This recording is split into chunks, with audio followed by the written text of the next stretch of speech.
Hello, welcome to OluKai's Instagram, TV, Anywhere Aloha Friday series. My name is Beau Flemister and I'm a professional writer and freelance journalist and author of the recent novel In the Seat of a Stranger's Car. I'm here today at my home in Waimanalo, Hawaii to talk about travel writing and also to read a little excerpt from the new book. I think that as far as making a career as a writer, it can be a little bit tough, but you really don't need too many things and you don't really need to have a real office, and you just pretty much need, it's always good to travel with these things. This is pretty helpful. And then if you're interviewing a lot of people like I do, this is super helpful as well, a little recorder. But I think I got my start as far as travel writing by kind of being obsessed with going to new places, especially around the world. And I was basically trying to figure out a way to blend three passions, which were surfing, traveling, and writing, and was able to do so. But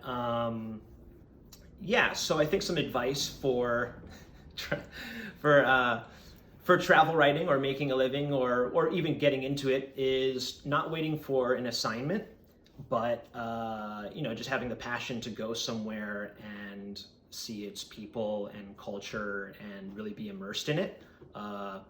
And just going and doing that story, whatever, you want to write about over there before just waiting for, a magazine or a website or someone to send you there. I think that's kind of what I did.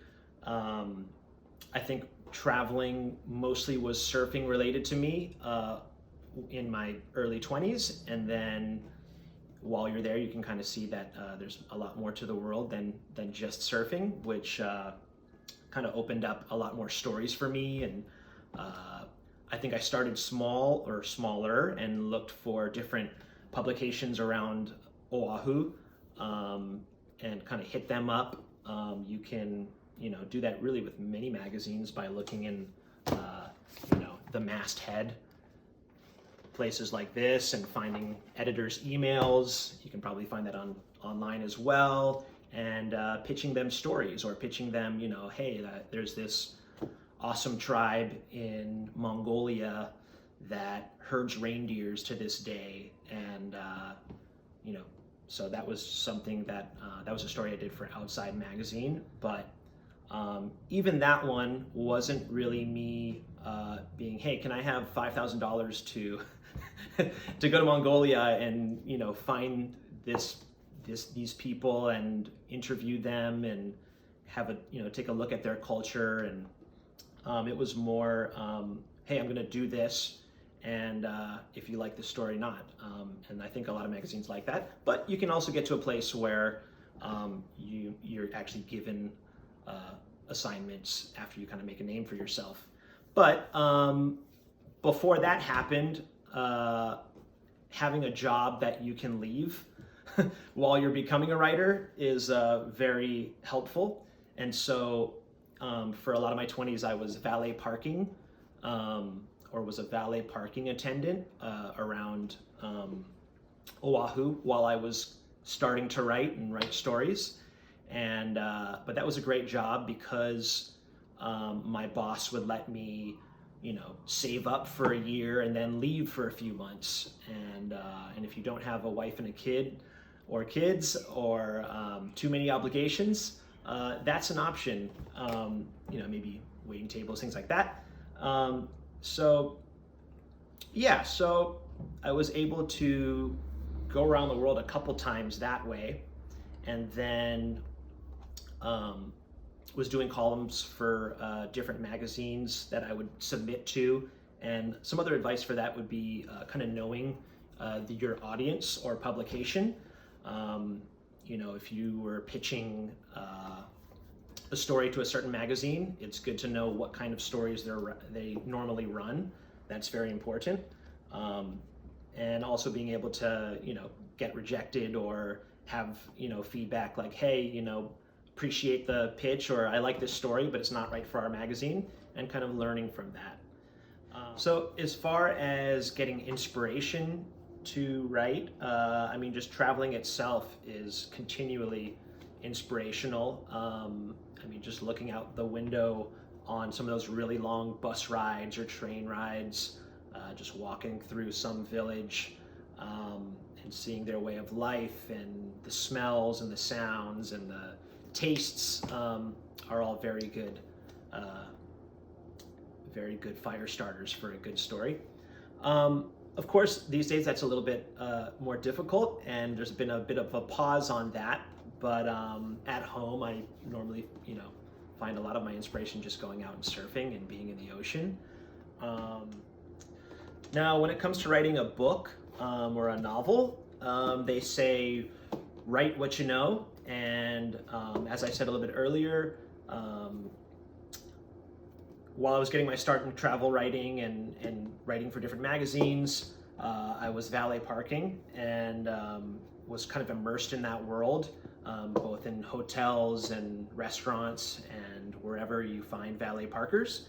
And so kind of knew that whole culture, and there was a lot of interesting people and kind of hilarious stories that I found in that world, and decided to write a book about it, actually kind of a fictionalized version of that, because In the Sea of the Stranger's Car is a fiction novel.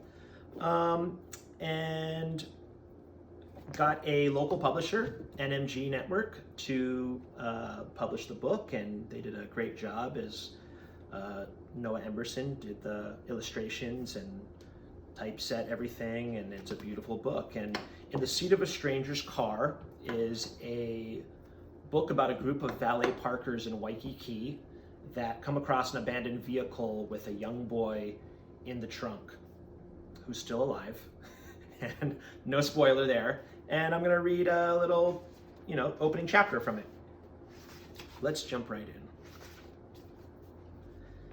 When the woman placed the small child into the trunk of the 1997 Cadillac DeVille, the boy could hear it breathing, the perpetual slush and sigh of the sea, inhaling and devouring the shoreline with each vast gulp. This endless panting was the sound of his home, as was the detonating crash of waves breaking in the distance, and beer cans crinkling in men's clutches, the random pop of a thrown bottle on the naked low-tide reef, chained dogs barking anxiously, and the wedge-tailed shearwater chicks crying in their nests at night like hungry human babies. Then the trunk swung shut with a metallic crunch, and the boy felt like he was falling underwater. Suddenly he was submerged, suspended, and all of those sounds were muffled, nearly unrecognizable. The breath of the lunging shorebreak was but a faint whisper, and anything above surface, obscured. The trunk clicked open and swung skyward with a hydraulic hiss. The woman looked in as if to say peekaboo, and the boy giggled instinctively. She tossed in a king-size Snickers bar and a half-empty Dasani water bottle, and shut the trunk again.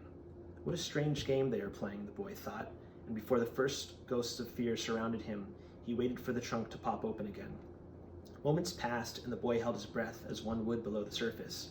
He strained his ears, which adjusted to the sudden darkness as one's vision would, and listened to the crashing shorebreak mumbling somewhere above the surface. He heard voices of the woman and the man, like talk smothered in pillows. The boy waited. He had no idea where this game was going. Then finally, he gasped in a breath of air, though still submerged. Frustrated, he kicked at the small room's ceiling from his back and received an abrupt reply, violent and loud.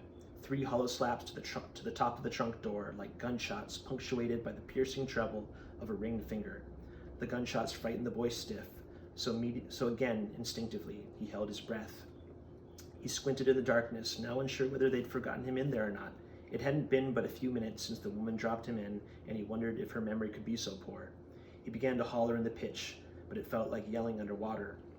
The driver turned the keys in the ignition, and the child's bones rattled within his slight body. His hollering bended, now elastic with the vehicle's jarring stutter. The deep engine roar replaced the whispering surf, and the car accelerated over a bumpy dirt road. The boy rolled backward inside the trunk, nearly somersaulting. The vehicle ramped onto asphalt, and the boy popped into the air. His forehead hit the carpet-lined trunk ceiling. Instantly, he felt nauseous and respired slowly. He braced his body and sat propped on his elbows, wedged in a corner of the shuddering space. I'll just stop right there. But yes, In the Seat of a Stranger's Car is available at all bookstores in Hawaii, from Bookends to The Shop to Talk Story on Kauai, to others on the Big Island, and also on Amazon, of course. And yeah, just want to thank OluKai for having me, and everybody stay safe out there. And this has been another episode of OluKai's Anywhere Aloha Fridays IGTV, and thank you.